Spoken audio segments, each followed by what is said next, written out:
Hello बच्चों, हमने Coulomb का नियम देख लिया है और कूलॉम के नियम में देखा था कि जब दो आवेश हैं तो उन दोनों आवेशों के ऊपर जो बल लगता है वो कैसे लगता है, प्रतिकर्षण कब लगेगा, आकर्षण कब लगेगा और उसका परिमाण क्या होता है।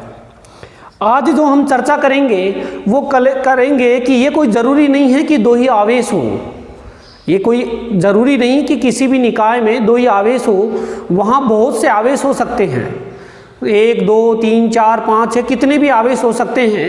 यदि आवेश बहुत ज़्यादा है तो वहाँ कितना बल लगेगा, किसी एक आवेश की हम चर्चा करें कि बहुत से आवेशों के द्वारा एक आवेश पर कितना बल लगाया जाएगा, उसके बारे में हम चर्चा करेंगे, जिसको नाम दिया जाएगा बहुत आवेश है। मैंने बोला तो उसको बोला जाएगा बहुल आवेश।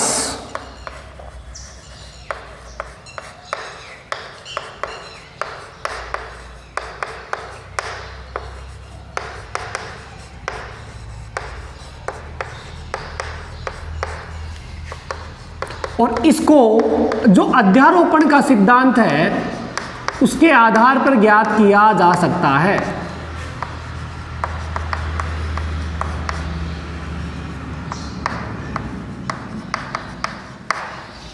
हम चर्चा करेंगे आज कि जो बहुल आवेशों के मध्य जो बल लगेगा वो अध्यारोपण के सिद्धांत के आधार पर ज्ञात कर सकते हैं। इसको समझते हैं।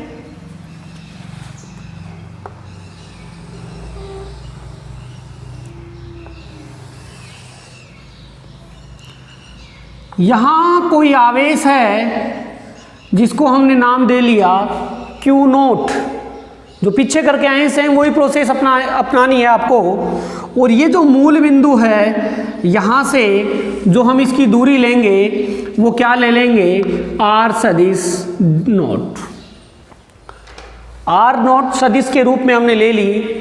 दूसरा कोई आवेश मान लो यहाँ था, जो कि कौन सा आवेश था, Q1 आवेश था। एक आवेश यहाँ है वो क्या है, Q2 है। एक आवेश यहाँ है वो क्या है, Qn है। बहुत से आवेश हैं ऐसे, ये सब मिलके जो यहाँ बल लगा रहे हैं, Q0 पे जो बल लगा रहे हैं, हमें उसको मान निकालना है, उसका मान निकालना है। तो सबसे पहले हमें लिखना पड़ेगा कि हमने अब तक क्या किया। तो पहली बात आती है कि जो अध्यारोपण का सिद्धांत है वो कैसे अप्लाई करना है, वो क्या है उसके बारे में देखो। मैंने क्या बताया सबसे पहले कि बहुत से आवेशों के द्वारा मिलकर बल, बहुत से मतलब हमने दो की चर्चा की थी। अब जो भी आवेश होंगे वो क्या होंगे, दो से अधिक। तो देखो बच्चों, हम लिखते हैं कि ये जो आवेश हैं वो दो या दो से अधिक हैं। अब दो या दो से अधिक आवेश है, बात कर ले कि ये जो Q0 आवेश है इस पर बल कितना लगेगा। मतलब हमने एक निश्चित बिंदु ले लिया, वो Q0 था, उस Q0 पर जो बल लगेगा वो कितना लगेगा। आवेश ज़्यादा हैं, आवेश दो से ज़्यादा हैं, तो सबसे पहली बात क्या हो जाएगी, दो या दो से अधिक आवेशों की उपस्थिति पर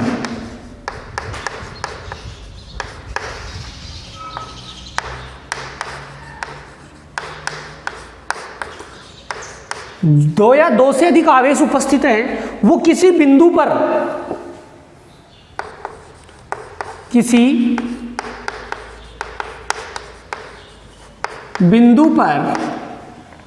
अब किसी बिंदु पर क्या करेंगे, जब ये सभी आवेश मिलकर, हमने जो पीछे देखा था वहाँ क्या देखा था, दो आवेश थे और वो क्या कर रहे थे, इस पे कोई ना कोई बल लगा रहे थे, वो एक दूसरे पे कोई ना कोई बल लगा रहे थे। वो बल चाहे आकर्षण का हो चाहे प्रतिकर्षण का हो।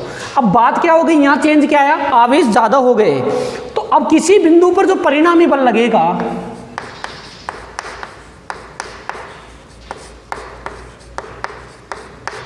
किससे ज्ञात कर सकते हैं, अध्यारोपण के सिद्धांत से ज्ञात करते हैं। अब बात आती है कि अध्यारोपण का सिद्धांत क्या है। ये तो हो गया कि ये जो आवेश जितने भी हैं वो मिलकर इस पे एक बल लगाएंगे, वो जो बल लगाएगा उसका परिमाण क्या होगा, और वो हम किससे करेंगे, अध्यारोपण के सिद्धांत से। बात किसकी करनी है, अध्यारोपण का सिद्धांत।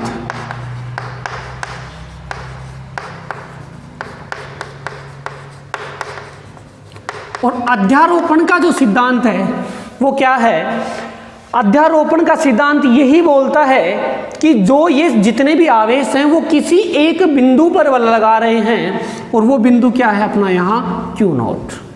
जितने भी आवेश हैं वो किसी एक ही बिंदु पर बल लगा रहे हैं, और वो बल कौन सा आवेश है, वो Q0, वो बिंदु कौन सा है, Q0 है। उस पर जब ये सभी आवेश मिलकर जो बल लगाते हैं, वह जो बल है, वो जो भी बल लगाएंगे वह बल एक तो स्वतंत्रता पूर्वक लगेगा, वह बल स्वतंत्र होना चाहिए, किसी के अधीन नहीं होना चाहिए। जब वह बल स्वतंत्र रूप से लगता है तो जितने भी आवेशों के द्वारा बल लगाए जाएंगे उनका क्या कर देंगे, सदिशीय योग कर देंगे। वही क्या कहलाएगा, अध्यारोपण का सिद्धांत। क्या कि जितने भी आवेश हैं वो आवेश स्वतंत्र रूप से किसी एक बिंदु पर जो बल लगाएंगे, जितने भी आवेश किसी एक ही बिंदु पर बल लगाएंगे उन सभी बलों का सदिश योग कर देंगे।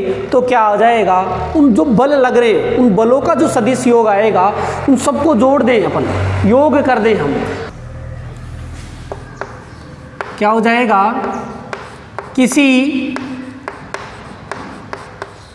आवेश पर परिणामी बल, किसी आवेश की बात कर रहा हूं तो वो आवेश कौन सा है, Q0 है। अन्य आवेशों द्वारा स्वतंत्र रूप से इस आवेश पर बल, अन्य आवेशों द्वारा स्वतंत्र रूप से इस आवेश पर जो बल लगेगा, कौन सा, कूलाम बल। आवेश पर कूलाम बल का सदिश योग होगा।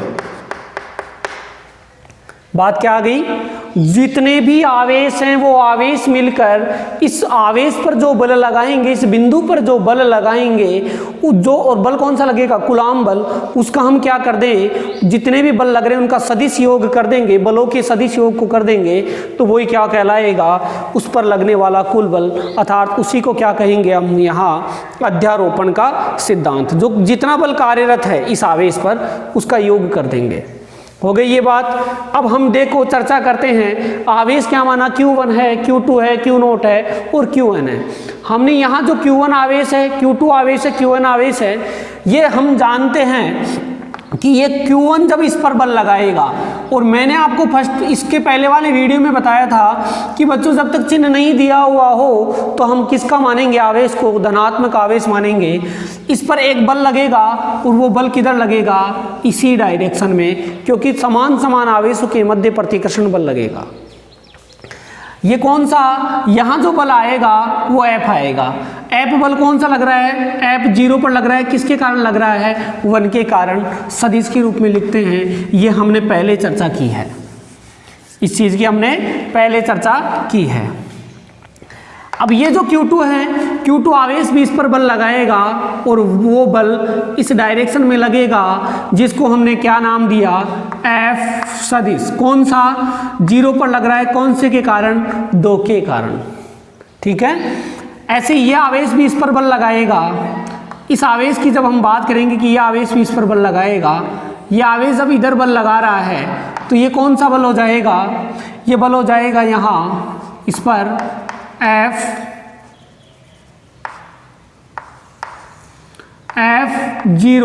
कौन से आवेश के कारण, N के कारण का सदिश रूप।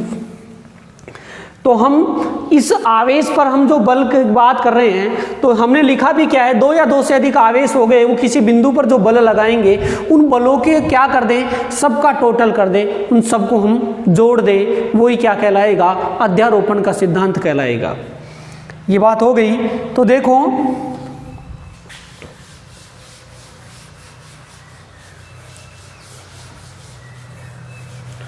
यहां हमें कुछ मानना पड़ेगा। जो क्या क्या माना है, माना यहां आवेश, कौन कौन से आवेश माना, Q1 Q2 dot dot dot कहां तक है, Qn आवेश हैं जो कि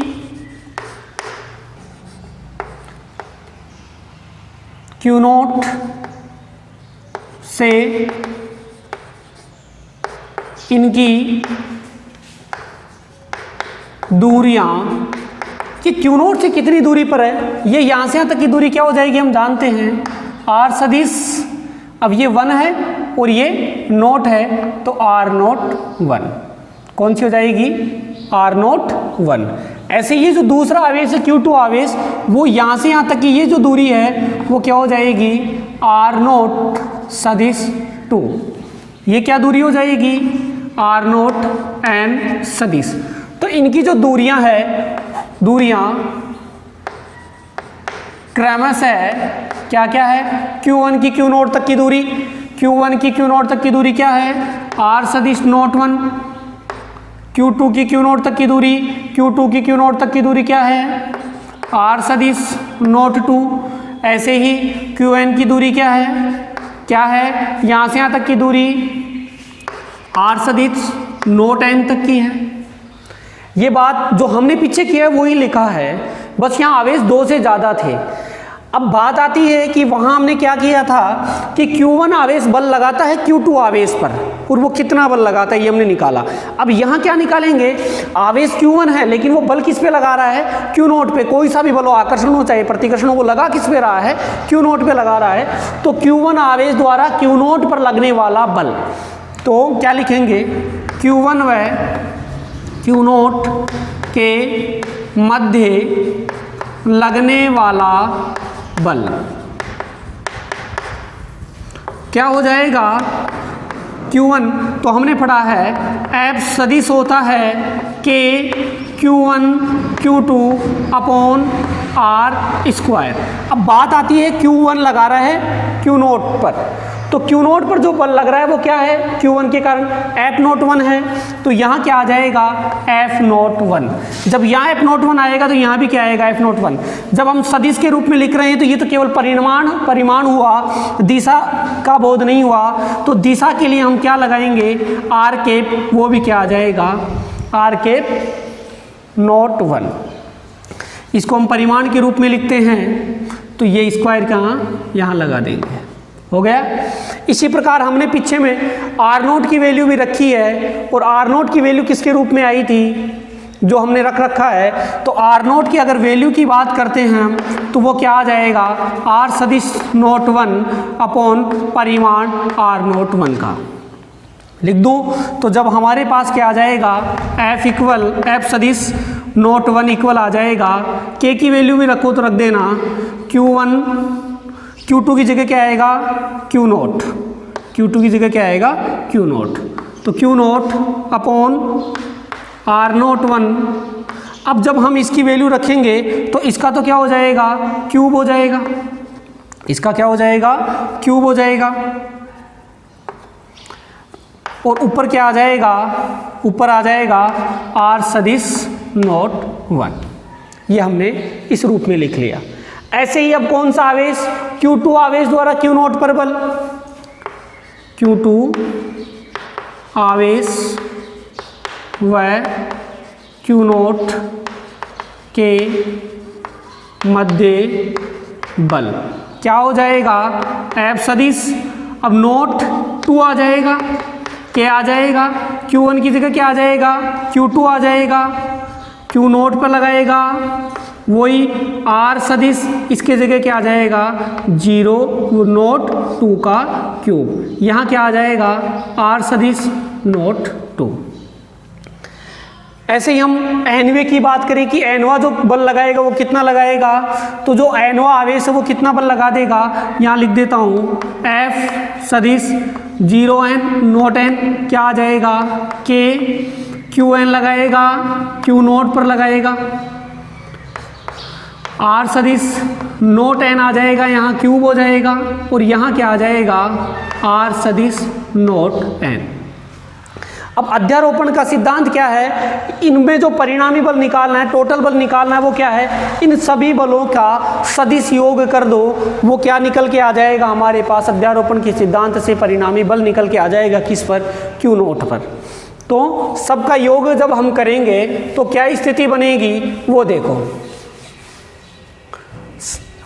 क्या आ जाएगा F सदिश क्या हो जाएगा F नोट 1 सदिश, F नोट 2 सदिश, F नोट 3 सदिश, ऐसे ही किसको F नोट n सदिश, सबका टोटल कर दो तो F सदिश इक्वल F नोट सदिश, इसकी वैल्यू क्या है, ये रही, क्या है K Q1 Q naught upon R सदिश नोट 1 का क्यूब, R सदिश नोट 1 प्लस का चिन्ह F02 की वैल्यू क्या है, ये रही, क्या है K Q2 Q note R सदिश 02 का क्यूब, R सदिश 02। ऐसे ही nवे की वैल्यू रख देंगे तो डॉट डॉट डॉट प्लस nवे की वैल्यू क्या आ जाएगी K QN Q naught upon R note n का क्यूब, और यहाँ क्या आ जाएगा R सदिश नोट n। ये हमने सबको सोल्व कर लिया। अब यहाँ इसको ये आगे सोल्व करना है तो कॉमन लेना पड़ेगा, और वो क्या कॉमन आएगा देखो, इसको क्या लिख सकते हैं हम, F सदिश इक्वल क्या आ जाएगा, देखो K और Q नोट सब में है, तो एक तो K बार आ जाएगा, एक Q नोट बार आ जाएगा, ये सब में चल रहा है। अंदर क्या रह जाएगा हमारे पास, यहाँ क्या, यहाँ तो क्या रहा Q1 रह गया, R नोट 1 सदिश अपॉन मोड R नोट 1 सदिश का क्यूब, प्लस का चिन्ह आ जाएगा, के बार चला गया, यहाँ तो क्या रह गया Q2 R note 2 upon R note 2 का क्यूब। ऐसे ही डॉट डॉट डॉट क्या रह गया लास्ट वाले में, QN R सदिश note n upon R note n का सदिश का क्यूब। ये बार अपने पास आ गया। इसको अपनी मैथमेटिक्स की लैंग्वेज में लिखेंगे, इसको F सदिश क्या हो जाएगा, क्या हो जाएगा K Q नोट। मैथमेटिक्स में हम ये जो प्लस कर रहे हैं तो सांख्यिकी में पढ़ा है ना हमने, इसको क्या लिख सकते हैं हम, सिग्मा I इक्वल 1 से लेकर I इक्वल की वैल्यू क्या आ जाएगी n तक, I इक्वल 1 से लेकर, क्योंकि 1 2 यहाँ 3 आ जाएगा, 4 आ जाएगा, 5 आ जाएगा, ये कहाँ तक चलता रहेगा n तक। ऐसे ही Q की वैल्यू 1 2 3, तो यहाँ क्या लगा देंगे I की वैल्यू 1 से लेकर n तक, अपॉन में क्या आ रहा है R सदिश नोट 1 की जगह क्या आ जाएगा I का क्यूब। हो गया, तो हम इसको इसमें भी लिख सकते हैं। यहाँ देखो क्या लिख रहा है, R सदिश 0 नोट या I आ जाएगा, तो ये जो बल लगेगा वो बल कहाँ लग रहा है, F नोट पर, तो हम यहाँ F नोट भी लिख सकते हैं। ठीक है, तो F नोट पर क्या किया, इन सब का टोटल को लिख दिया, सिग्मा योग करना, सिग्मा हो जाएगा I1 से लेकर n तक, तो 1 से लेकर n तक जा रहा है, तो हमने सिग्मा I की वैल्यू 1 से लेकर n तक लिख दी। ये Q1 भी Q2 है, Q3 है, Qn आएगा, तो I की वैल्यू 1 से लेकर n तक हो सकती है। यहाँ क्या आ जाएगा R नोट I1 आ रहा है, 2 भी आ रहा है, 3 भी आ रहा है, n तक जाएगा, तो यहाँ भी क्या लगा दिया I का क्यूब। यहाँ देखो 1 हो रहा है, 2 हो रहा है, तो यहाँ भी क्या लगा दिया I। तो हम ये जो इससे Q नोट आवेश पर जो बल लग रहा है, जितने भी आवेश हैं, और वो आवेश कितने भी हो सकते हैं, हमने n आवेशों के लिए बात कर ली, तो वो बल लग रहा है उसकी वैल्यू यहाँ निकाल ली है। ये देख लिए अब हम देखेंगे जो कूलाम का नियम है उसके कुछ महत्वपूर्ण तथ्य भी हैं।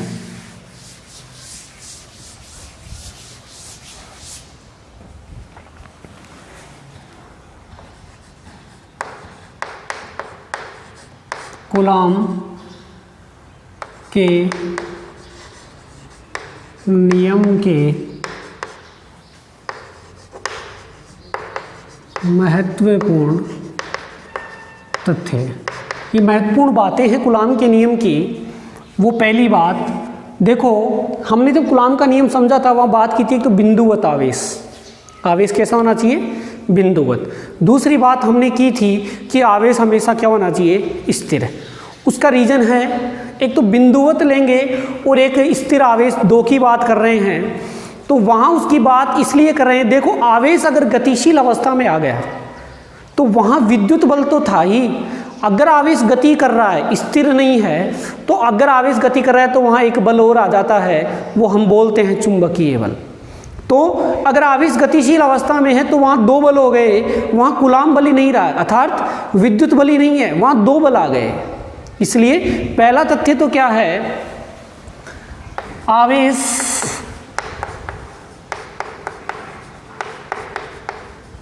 बिंदुवत व स्थिर ही होना चाहिए। अगर आवेश गतिशील अवस्था में है, यदि आवेश स्थिर नहीं है, यदि आवेश स्थिर अवस्था में नहीं है तो क्या होगा, वहाँ कूलाम बल ही नहीं, वहाँ कूलाम बल, जिसको हम क्या बोलते हैं, विद्युत बल,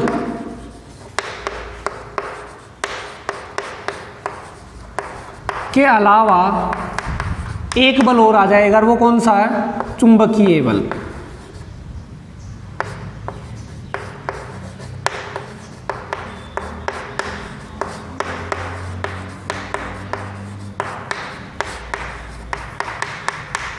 तो क्या बात हो गई कि आवेश स्थिर होना चाहिए, बिंदुवत होना चाहिए, अगर स्थिर नहीं है, गतिशील अवस्था में है तो दो बल आ जाएंगे, फिर वो जो हमने रिजल्ट लिया है वो गलत हो जाएगा, तो स्थिर अवस्था में होना चाहिए। दूसरी बात, हमने जब बल की बात की थी वहाँ क्या आया था, बल याद है, F सदिश 2 1 इक्वल माइनस का F सदिश 1 2,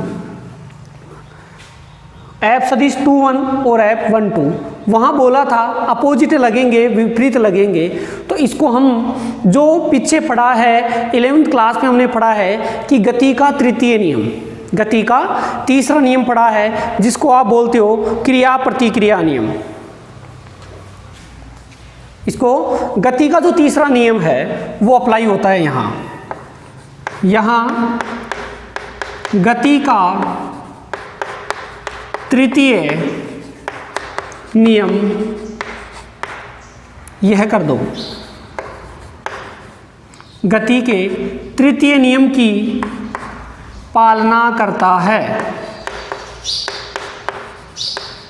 क्रिया प्रतिक्रिया नियम, जिसको हम बोलते हैं गति का तीसरा नियम, तो यह उस नियम की भी क्या करता है, पालना। ये हमने बल निकाला था, दो आवेशों के मध्य प्रतिकर्षण बल आया था, एक दूसरे के विपरीत आया था, परिमाण में समान तथा एक दूसरे के विपरीत दिशा में लगा था। तीसरी बात, ये दो बात हो गई कि एक तो आवेश बिंदुवत स्थिर होना चाहिए और दूसरा क्या हो गया, ये आवेश क्या है, ये आवेश गति के तीसरे नियम की पालना करता है। तीसरी बात ध्यान रखना, ये जो बल लगता है वो अपने से 10 की पावर माइनस 15 मीटर दूर ही लगता है। कितना, 10 की पावर माइनस 15 मीटर की दूरी से अप्लाई होगा। उससे पहले क्यों नहीं होगा, क्योंकि 10 की पावर 15 मीटर से पहले होगा तो वहाँ एक अन्य बल काम भी करता है, वो उसको हम बोलते हैं नाभिकीय बल। अगर दूरी कितनी हो, 10 की माइनस 15 मीटर से कम हो, तो वहाँ एक अन्य बल और आ जाता है, जिसको हम क्या बोलते हैं, नाभिकीय बल। तो तीसरी मोस्ट बात क्या है, यह बल 10 की पावर माइनस 15 मीटर की दूरी से कुछ दूरी तक लागू होता है,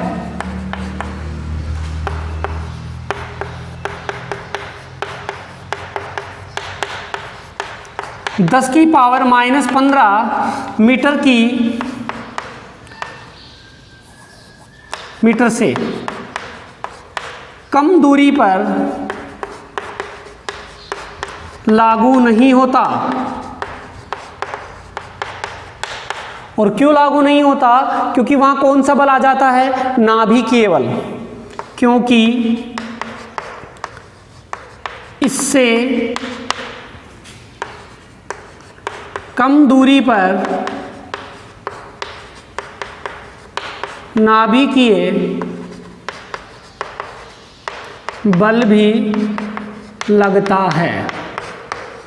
तो दूरी कितनी होनी चाहिए? 10⁻15 मीटर से कुछ दूरी तक लगेगा, उससे कम पे नहीं लगेगा। और चौथी बात, ये तीन मोस्टली बातें लिख ली, ये व्युत्क्रम वर्ग के नियम की पालना करता है। तो ये चीज़ हमने देख ली।